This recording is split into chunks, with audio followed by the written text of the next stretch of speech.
May mga bahay na hindi lang tao ang nakatira, pati na wildlife.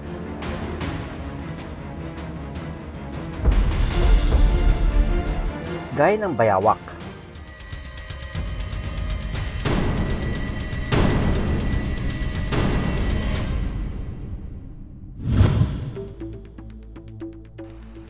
Sa lumang bahay na ito sa Calamba, Laguna, madalas daw makarinig ng pagkaluskos.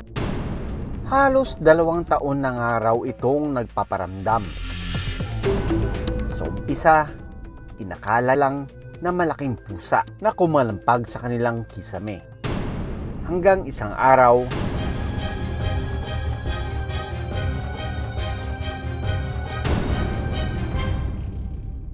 may nakasiksik sa mga libro. Isa pala itong batang bayawak.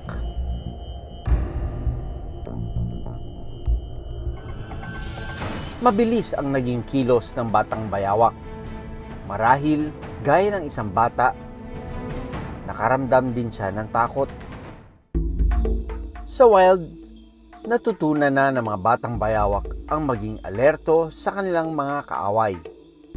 Dahil maaga silang humihiwalay sa magulang para mabuhay ng mag-isa.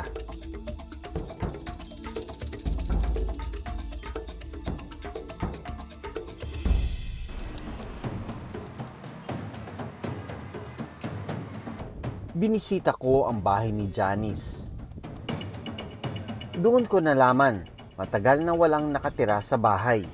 Janice, kwento mo naman yung parang kapitbahay mo dito sa loob ng compound dito. Naririnig ko po siya sa kisame ng aking kwarto po.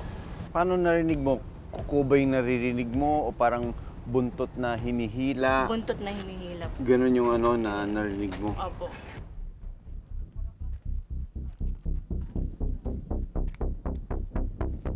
May mga traces dito. Yung alikabok. So parang dito dumadaan yung bayawak. Alam mo naman yung mga bayawak, kaya nilang i-flatten yung kanilang katawan at kaya nilang sumuksok. Ito din, makita mo sa ibabaw ng aircon, may mga mancha-mancha. Ayun, kuko. Kuko yung mga kaliskis na, 3. Palatandaan na dito dumadaan yung bayawak. Sa paglilibot ko sa lugar, hindi lang pala si Janice ang nakakita ng bayawak. Wow, nakita niyo yung pader na yan. Diyan natin nakita yung video ng isang bayawak na napakagaling ng kanyang ability to climb 90 degrees walls. Pag tinignan mo, parang smooth pero yung mga talas ng kuko nila, yan ang ginagamit nila para makaakyat ng walang kahirap-hirap. Ganun din ang pag-akyat nila sa puno. Kung titignan kasi ang lugar nila Janice, napapaligiran pa ito ng mga puno at kagubatan na posibleng tirahan ng mga bayawak. Kaya lang, dahil sa pagdami ng populasyon ng tao, marami din ang tinatayong mga bahay. Sa akin, Dok, kung nakita ko itong lugar to, maraming puno, may mga damo. Okay lang po siya mag-stay dito. At hindi naman po siya kasi nangagambala ng tao.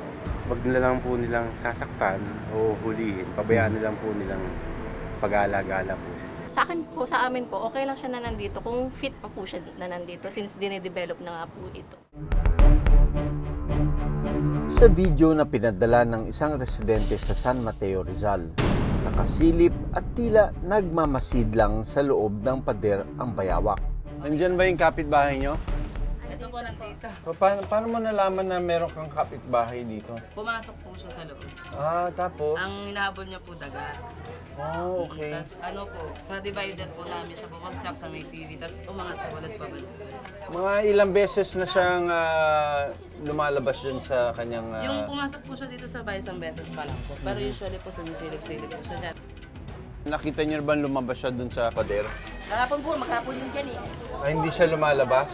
Minsan umano yan, lumalabas dyan, nagpapainit.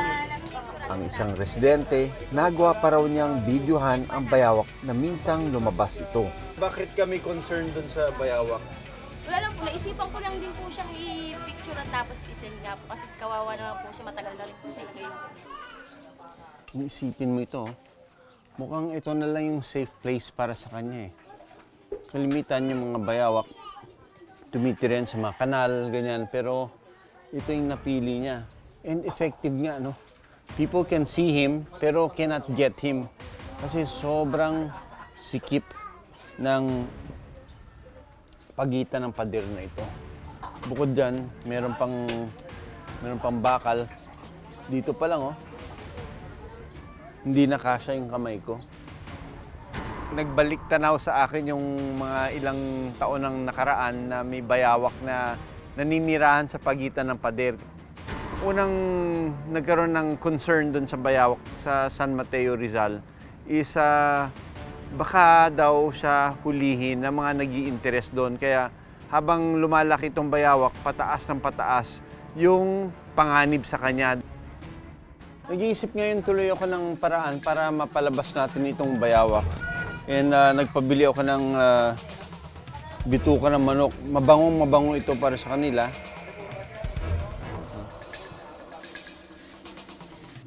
Makalipas ang halos 3 oras, muli kong sinilip ang gilid ng pader. Sobrang lalim. Hindi ko maaninag yung hinahanap nating bayawak.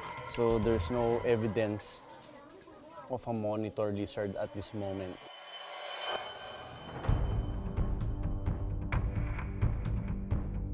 Mukhang gusto muna nito ng privacy. Pero ng araw din yun, pagkaalis ng aming team, nagpakita muli ang bayawak. Kinain niya ang iniwan naming pagkain. Kilala kasi ang mga bayawak na matalas ang pandinig at sensitibo sa ingay. I think we should